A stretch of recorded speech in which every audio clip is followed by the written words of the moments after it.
You know, when the Galactic Council decided to humor humanity with our very own research permit, I don't think they expected us to take it seriously. But here I am, Dr. Marcus Webb, xenobiologist extraordinaire, sitting on a barely habitable rock called Kepler 42b, cataloging alien moss for the greater glory of interstellar science.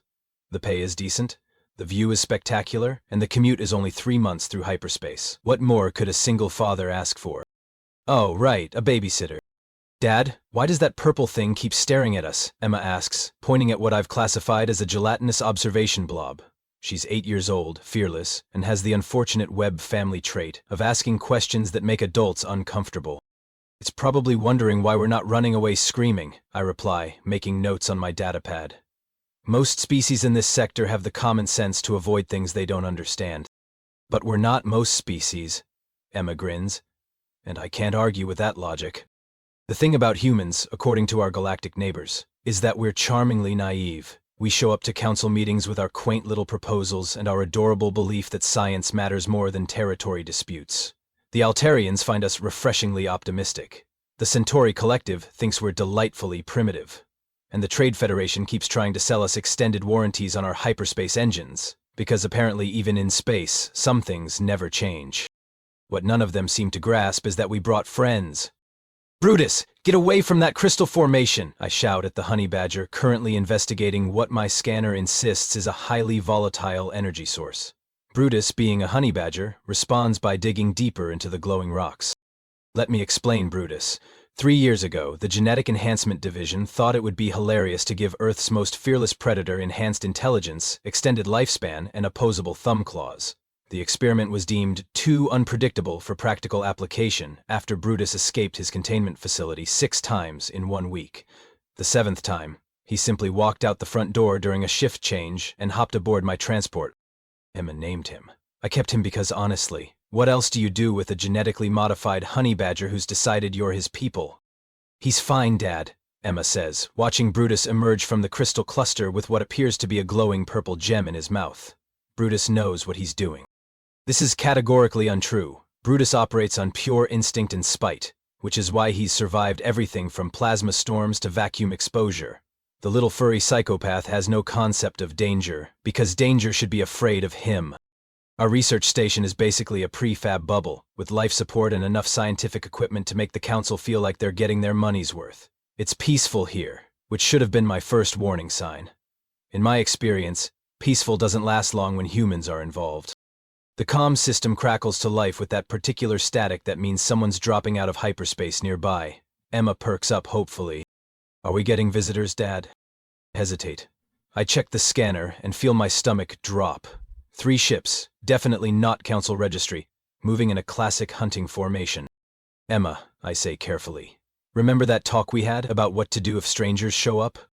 Find Brutus and stay close to you, she recites dutifully. I look around for our honey badger and spot him about 50 meters away, methodically shredding a plant that my notes indicate is probably carnivorous. Even from here, I can hear him making that distinctive chattering sound that means he's either very happy or very annoyed. With Brutus, those 2 states are functionally identical. The first ship touches down with all the subtlety of a meteor impact, and I get my first look at our unexpected guests through the observation port. 8 feet tall, covered in scales that look like they could deflect small arms fire, and sporting enough natural weapons to outfit a medieval army. Great. Predators. Dad? Emma's voice is smaller now. Are those the bad kind of visitors? I put my arm around her shoulders and watch as more figures emerge from the other ships. Well, kiddo, let's find out just how bad they are. What I don't mention is that I'm suddenly very, very grateful that Earth's most unreasonable predator is currently within shouting distance. Because something tells me we're going to need him. The leader of our uninvited guests stands about as tall as my research station and twice as wide. His scales shimmer with that particular iridescence that evolution reserves for things that want you to know they're apex predators. When he speaks, it's through a translation matrix that makes him sound like a chain-smoking dragon with anger management issues. Greetings, small mammals, he rumbles, and I can practically hear the quotation marks around greetings. I am Captain Zoltek of the Vexkari Hunting Collective. You are trespassing on our territory. I activate our external comm system and try to project confidence I absolutely don't feel. Actually, Captain, this planet is designated as a Council research zone under Treaty 77 Alpha, We have full documentation if you'd like to review it. The sound that comes through the translator might be laughter, if laughter could strip paint. Your council's treaties mean nothing here, little human. We hunt where we please, take what we desire. Through the observation port, I watch more Vexgari emerge from their ships. They move like predators, all fluid grace and barely contained violence. Each one carries weapons that look like they were designed by someone who thought regular plasma rifles weren't intimidating enough. Dad, Emma whispers, tugging on my lab coat. The big one keeps looking at me. She's right. Zaltek's attention has shifted from me to Emma, and there's something in his reptilian gaze that makes my blood freeze. It's the look a collector gets when they spot a particularly rare specimen. How fascinating, Zaltek continues, his massive head tilting. A human spawn. We have heard tales of your kind's attachment to your offspring, but to witness it firsthand. Tell me, small mammal, how much would you sacrifice to keep your young ones safe? Every instinct I have is screaming at me to grab Emma and run, but there's nowhere to go. Our nearest neighbor is 3 star systems away, and our emergency beacon would take weeks to reach anyone who might care. Captain, there's no need for threats, I say, trying to keep my voice steady. We're scientists, not soldiers. We pose no threat to your operations. Threat? Another paint-stricken laugh. You misunderstand, human. You are not a threat. You are entertainment. One of his subordinates, sporting what appears to be a collection of trophies from various species, steps forward. Captain, the young one would make an excellent addition to the hunting lodge, so small, so delicate. Emma, bless her fearless little heart, steps out from behind me. I'm not delicate, I'm 8 3/4, and I know 17 different dinosaur names. The Vexkari find this hilarious. Their laughter sounds like a rock slide in a thunderstorm. Spirited prey is the most satisfying, Zaltek muses. Very well, human. Here are your options. Surrender the spawn willingly, and we will grant you a swift death. Resist, and we will take her anyway, but you will live long enough to watch us add her to our collection. I feel something cold and sharp settle in my chest. It's not fear, exactly. It's that peculiar clarity that comes when every other option disappears, and you're left with the simple truth of what you're willing to do. There's a third option, I say quietly. Oh? And what might that be? I glance toward where Brutus was last seen, and notice he's no longer destroying the carnivorous plant. In fact, I can't see him at all, which is either very good or very, very bad. You could leave, I suggest. Pack up your ships, file this planet under too much trouble, and find something else to hunt. Zaltek's scales actually change color, shifting to a deeper, more aggressive shade of purple. You amuse me, human. What could possibly make us reconsider our claim on such delightful prey? That's when I spot Brutus. He's sitting about 10 feet behind the nearest Vexkari warrior, grooming his claws with the kind of casual attention that means he's already decided someone is going to have a very bad day. Captain, I say, and I can't keep the smile out of my voice. I'd like you to meet my daughter's pet. Zaltek follows my gaze and spots Brutus, who has now finished grooming and is regarding the assembled Vexkari with the kind of professional interest a demolitions expert shows toward a particularly challenging building. Zaltek's translator struggles with what might be disbelief. That tiny fur creature is supposed to intimidate us? Oh, he's not supposed to intimidate anyone, I reply cheerfully. Brutus doesn't really understand the concept of intimidation, he just knows when someone threatens his pack. The honey badger in question has moved closer. Close enough that I can see him testing the air. His posture is relaxed, almost lazy, which any zoologist would recognize as the calm before the storm. Brutus has 2 modes, sleeping and absolute violence. There is no middle ground. Your pack, Zaltek's amusement is palpable. Human, we are apex predators. We have conquered 17 systems and hunted the deadliest creatures in known space. Your pet is barely the size of our smallest prey. That's nice, Emma says conversationally. Brutus once fought off a pack of space pirates who tried to steal our lunch money. Dad says they still have nightmares. This is technically true. The pirates in question filed a formal complaint with the Mercenary Guild about unreasonably aggressive wildlife, and now refuse contracts involving Earth origin vessels. One of Zaltek's warriors, apparently bored with the conversation, takes a step toward Emma. Enough talk. The spawn comes with us. That's the moment everything goes sideways. Brutus doesn't growl. He doesn't hiss or bare his teeth, or make any of the threatening displays that sensible predators use to avoid unnecessary conflict. He simply goes from 0 to honey badger in the space between heartbeats. The warrior who reached for Emma suddenly discovers that his armored leg now has a furry, snarling attachment. Brutus has latched on with the kind of grip usually reserved for industrial clamps, and he's working his way up the alien's leg with the methodical efficiency of a living chainsaw. "What is that thing doing?" Zaltek bellows, raising his weapon. "His job," I replied, pulling Emma behind the research station's control console. "Brutus, you beautiful psychotic little monster. Show them why Earth creatures don't ask permission." What follows is less a fight and more a masterclass in applied chaos theory. The Vexkari warrior tries to shake off Brutus, but honey badgers were designed by evolution to never, under any circumstances, let go of anything they've decided belongs to them. The alien's increasingly frantic attempts to dislodge his attacker only seem to encourage Brutus, who has now reached the warrior's torso and is making those happy chittering sounds that mean he's having the time of his life. "Shoot it," Zaltek commands. "Sir, I can't get a clear shot." "Then use your claws." This turns out to be a tactical error. The moment another Vexkari joins the fray, Brutus apparently decides this is now a party. He releases his first victim, who collapses in a heap of shredded armor and wounded pride, and launches himself at the newcomer with the kind of joyful enthusiasm most creatures reserve for finding food. "Fascinating," I murmur, making mental notes. He's adapted his attack pattern based on their armor configuration. See how he's targeting the joint articulations? "Dad, you're being weird again," Emma observes. She's right. I'm watching a 20-pound mammal systematically dismantle creatures that could bench press a hover car, and my first instinct is to document it for publication. This probably says something unfortunate about my priorities. The third Vexkari tries a different approach, pulling out what appears to be an energy net.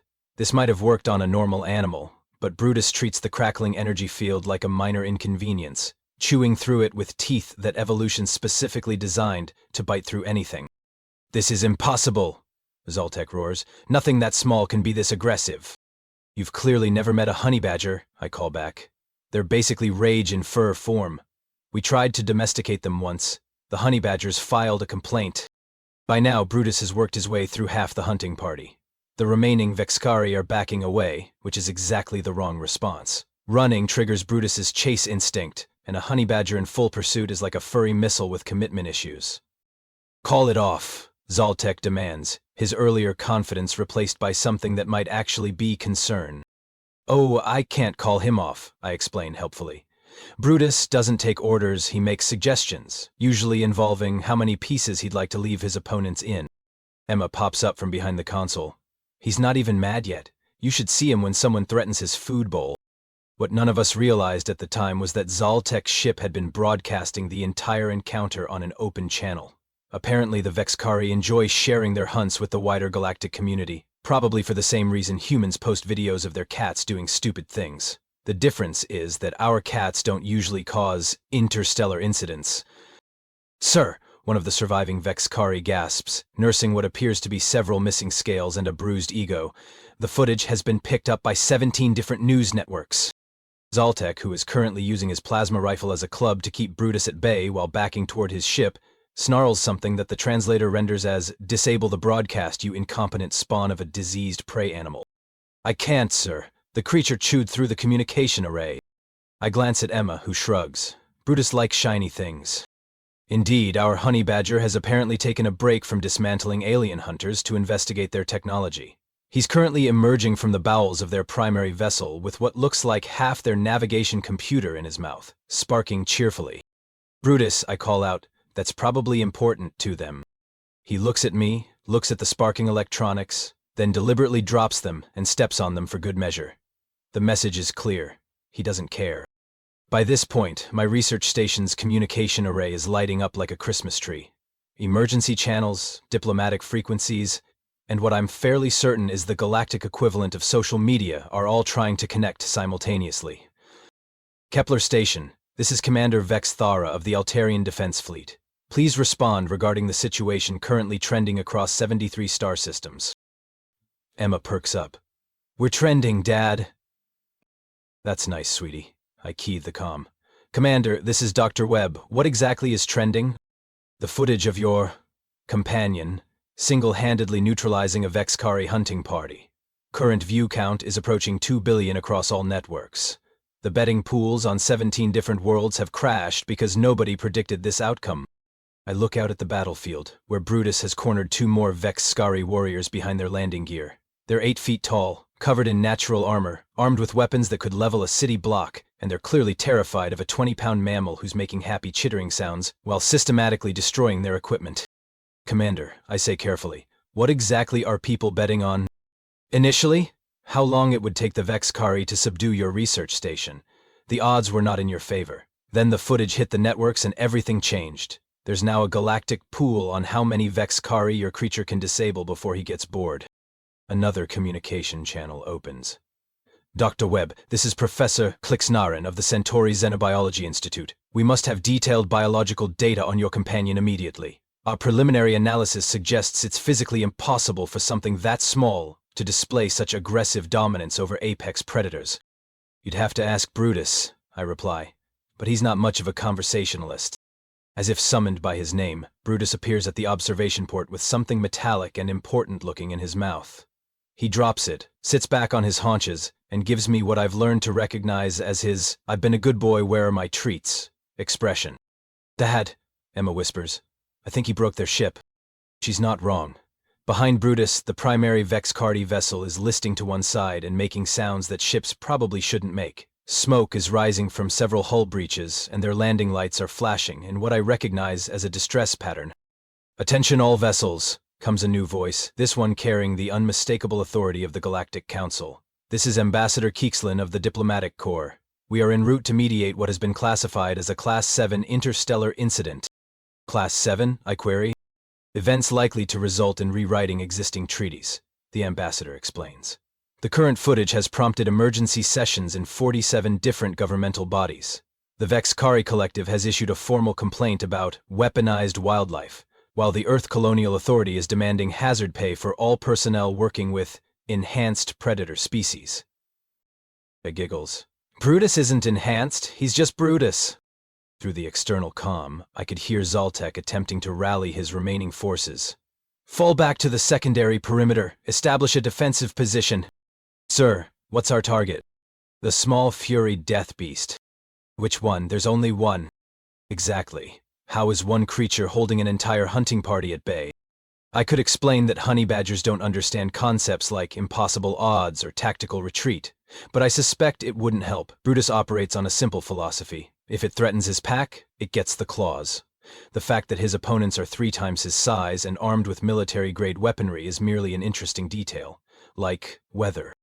Dr. Webb, Ambassador Keekslin continues, we're receiving reports that this incident has been classified as educational by 17 different military academies. They're apparently using it as a case study in asymmetric warfare applications. It's not warfare, I protest. It's just Brutus being protective. Nevertheless, the footage has prompted the Predator Species Council to issue an emergency advisory about Earth creatures. They're requesting detailed files on anything humans consider pets. Emma tugs on my sleeve. Dad, should we tell them about cats? I consider this. Domestic cats, who regularly hunt for sport and leave dismembered prey as gifts. Cats, who see larger predators as inconveniences rather than threats. Cats, who humans have willingly shared their homes with for thousands of years. Maybe we'll save that for later, kiddo. The comm crackles again. This is Captain Railnex of the scientific research vessel Curiosity. Dr. Webb, we're prepared to offer you a substantial grant to study your companion's behavioral patterns. The implications for predator psychology are staggering. I appreciate the offer, Captain, but Brutus isn't really a research subject. He's family. A long pause. You consider an apex predator to be family? I watch Brutus methodically shredding what appears to be the Vex Skari's communications array, his tail wagging with pure joy. Captain, where I come from, all the best families have at least one member who's completely unhinged. 3 hours later, our little research station resembles the aftermath of a natural disaster. If natural disasters had fur and opposable thumb claws. Brutus has finally grown bored with dismantling Vex Skari equipment and is now napping in a patch of sunlight, occasionally opening one eye to check on his handiwork. The hunting party that arrived with such confidence is now huddled around their damaged ships, looking like they've survived a close encounter with a very small, very angry tornado. Ambassador Keekslin's diplomatic vessel touches down with considerably more grace than our original visitors, though I notice they land well outside of what might generously be called Brutus's territory. The ambassador themselves is a member of the Quillan species, which means they look like someone crossed a penguin with a philosophy professor and gave the result a very expensive suit. Dr. Webb, the ambassador begins without preamble, the Galactic Council is convening an emergency session to address what they're calling the Kepler incident. Captain Zaltek has filed 17 separate complaints, ranging from unprovoked aggression by undisclosed weapons to psychological warfare through deployment of apparently immortal Furbies. I glance at Brutus, who chooses that moment to scratch behind his ear with a hind paw, looking about as intimidating as a particularly sleepy house cat. Ambassador, with all due respect, Brutus isn't a weapon. He's a honey badger. Yes, we've been briefed on your species' classification system. However, Captain Zaltek insists that no natural creature could display such, quote, the ambassador consults their notes, quote, unreasonable disregard for the natural order of predator and prey relationships, unquote. Emma, who has been quietly documenting the whole affair with her tablet, looks up. Maybe their natural order is just wrong. The ambassador blinks slowly, which among Quillans indicates either deep thought or mild panic. Could you elaborate on that, young human? Well, Emma continues with the kind of logic that only 8-year-olds can deploy with absolute confidence. If Brutus can beat them up, then maybe they're not really apex predators. Maybe they're just big. From the direction of the Vexkari ships comes a sound that might be Zaltek choking on his own indignation. The child raises an interesting point, admits the ambassador. Captain Zaltek, how do you respond to the suggestion that your species may have overestimated its position in the galactic ecosystem? Overestimated? Zaltek's scales are now cycling through colors I'm pretty sure aren't supposed to exist. We have conquered 17 systems. We are feared across 12 sectors. We do not overestimate anything. And yet, I point out helpfully, my daughter's pet has effectively neutralized your entire hunting party while barely working up a sweat. I'd say that suggests some room for improvement in your threat assessment protocols. The ambassador turns to me with what might be curiosity. Dr. Webb, could you explain to the Council exactly what a honey badger represents in Earth's ecosystem? Oh, this is going to be fun. Well, Ambassador, honey badgers are what we call an apex attitude species. They're not the biggest predator or the strongest or the fastest, but they have something more dangerous than any of those things. Which is, they genuinely do not care about the odds. I gestured toward Brutus, who has now rolled onto his back and is batting at a passing insect. See? Most predators have built-in survival instincts. They assess threats, calculate risks, make strategic decisions. Brutus skipped that entire evolutionary development and went straight to, if it's a problem, bite it until it stops being a problem. That's not how predator psychology works, objects a voice I recognize as belonging to Professor Klixnoren from the Xenobiology Institute. Tell that to the lions. I beg your pardon. Lions. African apex predators. Kings of their ecosystem. They actively avoid honey badgers because it's not worth the hassle. You can be the most dangerous thing in your environment, but if something smaller than you is willing to make your life miserable enough, you'll find somewhere else to be. The professor's silence is eloquent. Furthermore, I continue, warming to my theme, humans don't just coexist with honey badgers. We actively seek them out as companions. We have an entire planet full of creatures that most species would classify as unreasonably dangerous, and we call them pets. Dogs, cats, horses, dolphins. We've domesticated wolves, befriended sharks, and taught ravens to use tools. Our children grow up thinking this is normal. Your children, the ambassador says carefully, grow up surrounded by apex predators? Well, yes. How else would they learn proper risk assessment? Emma nods seriously. Dad says if you can handle a house cat, you can handle anything. And can you handle a house cat, Emma? Oh, sure. Mittens only scratched me twice last week. That's way better than usual. The silence that follows is the kind you get when an entire room full of supposedly intelligent beings realizes they may have fundamentally misunderstood something important. Finally, Captain Zaltek speaks up, his voice considerably smaller than before. Dr. Webb, are you suggesting that your species routinely coexists with creatures like that? He gestures vaguely toward Brutus, who has now discovered a stick and is in the process of murdering it with extreme prejudice. Captain, that's not even close to our most dangerous pet. Brutus is just the one we brought on this particular trip. What's your most dangerous pet? Asks the ambassador, and I get the distinct impression they really, really don't want to know the answer. Emma and I exchange glances. She grins. Well, I say thoughtfully, there's this species we call geese. The collective shudder that goes through our assembled audience is audible. Perhaps, suggests Ambassador Keekslin hastily, we should focus on the immediate situation. The Council requires a resolution to prevent further incidents of this nature. That's simple enough, I reply. Don't threaten human children. I'm sorry? You want to prevent future incidents like this? Don't threaten human children. We have what you might call a protective instinct when it comes to our young, and we've spent 10,000 years living alongside creatures that share that instinct. The results can be unpredictable. Zaltek makes a sound like a deflating balloon. You're telling me that this entire incident could have been avoided if we had simply left your spawn alone? Well, yes, but you decided you wanted to add Emma to your trophy collection, so Brutus decided you needed to be educated about the errors in your thinking. It's really quite straightforward. The ambassador is making notes furiously. So the proper protocol for future human encounters is: be polite, don't threaten the children, and if you see something small and furry, assume it's probably more dangerous than it looks.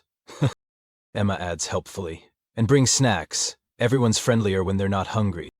As if summoned by the mention of food, Brutus opens his eyes and fixes the assembled aliens with a look that clearly says, speaking of snacks, I've worked up quite an appetite dismantling your equipment. The speed with which our visitors suddenly remember urgent appointments elsewhere is really quite remarkable. 6 months later, I'm sitting in the same research station, cataloging the same alien moss, and watching Emma teach Brutus how to play fetch with a piece of Vexkari hull plating that he's apparently claimed as a trophy. The hole in their ship where that particular piece used to be has become something of a tourist attraction. Apparently, beings from across the galaxy want to see the exact spot where a 20-pound Earth mammal redefined interstellar law. The Galactic Council worked with unprecedented speed to ratify what's now officially known as Resolution 2387BB, though everyone calls it the Honey Badger Doctrine. The basic premise is elegantly simple. Threatening human offspring triggers protection protocols that ignore traditional species classifications, territorial boundaries, and what most beings consider basic physics. Dad, look, Emma calls out, pointing at our comm array. We're getting another delegation request. I check the display and sigh. That's the 15th one this week. What is it this time? The Predator Species Rehabilitation Council wants to schedule a consultation on appropriate threat assessment in the presence of Earth-Orient companions. They're offering us a research grant, worth more than our station cost. And they want to know if we'd be willing to demonstrate proper honey badger interaction protocols for their training academy. I look at Brutus, who has abandoned the fetch game in favor of investigating a supply crate that specifically warns against opening without proper safety equipment. He's already chewed through 2 of the warning labels. Tell them we'll consider it, but they have to bring their own insurance. The aftermath of what news networks dubbed the Great Kepler Humbling has been fascinating to watch. The Vexkari Collective issued a formal apology within 72 hours, along with a complete restructuring of their territorial claims. Captain Zaltek himself submitted a personal statement to the Council acknowledging what he called fundamental errors in Predator hierarchy assumptions. More importantly, they've established what they're calling Earth creature safety zones around any system with confirmed human presence.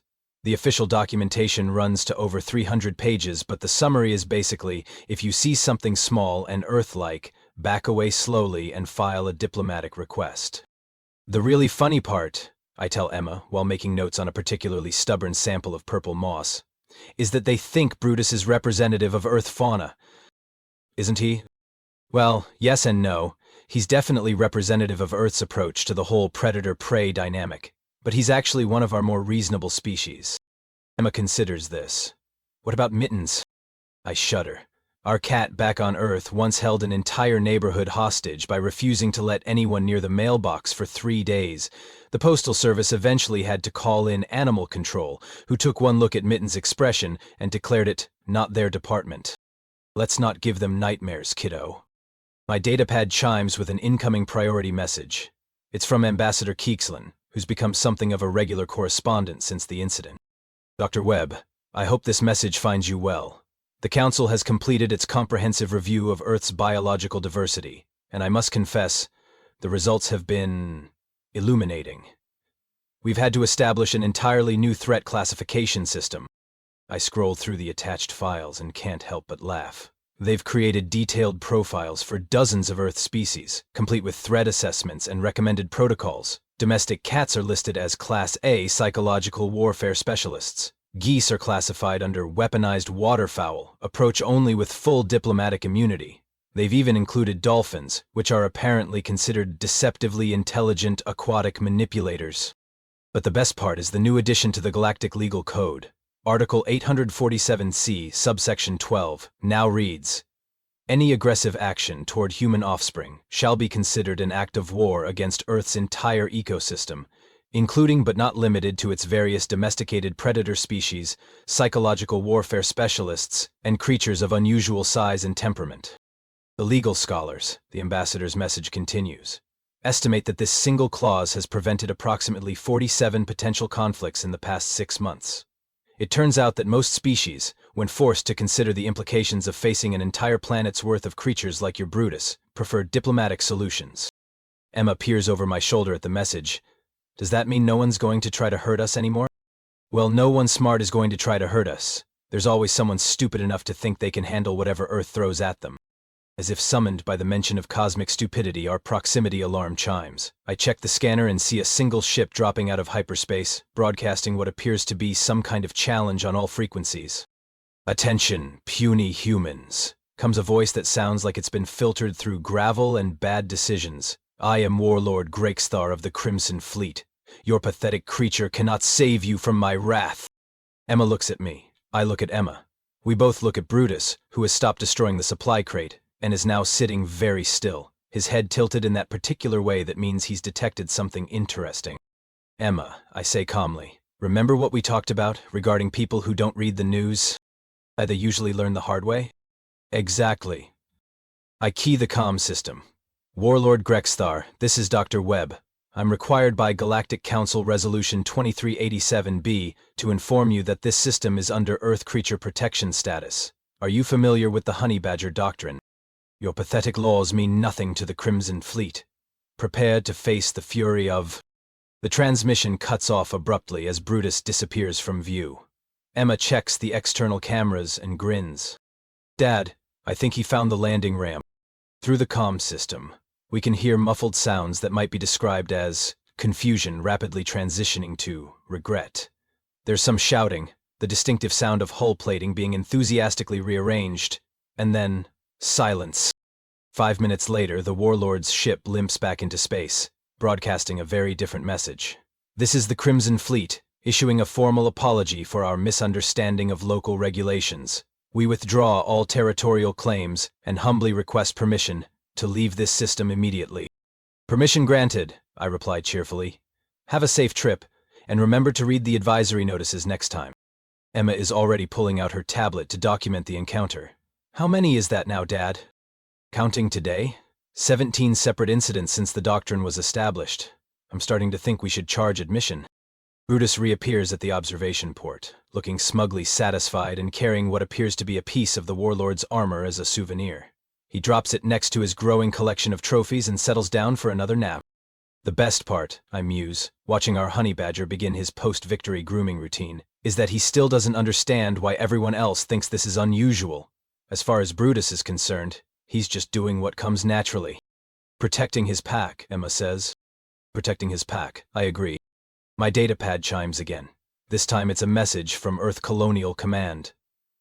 "Dr. Webb, we're pleased to inform you that your research station has been designated as an official Earth embassy. Congratulations on your promotion to ambassador. Your new diplomatic credentials are attached, along with a hazard pay adjustment that we hope adequately reflects your unique circumstances." I show Emma the message. She grins. "Does this mean we get to stay?" "Looks like it, kiddo. You, me, and our fuzzy little ambassador to the galaxy." Brutus opens one eye, gives us both a look that clearly says obviously, and goes back to sleep. Outside, the stars shine down on a galaxy that's just a little bit safer for human children, thanks to the most unreasonable predator ever to decide that a research station was worth protecting. And if that's not the most human thing ever, I don't know what is.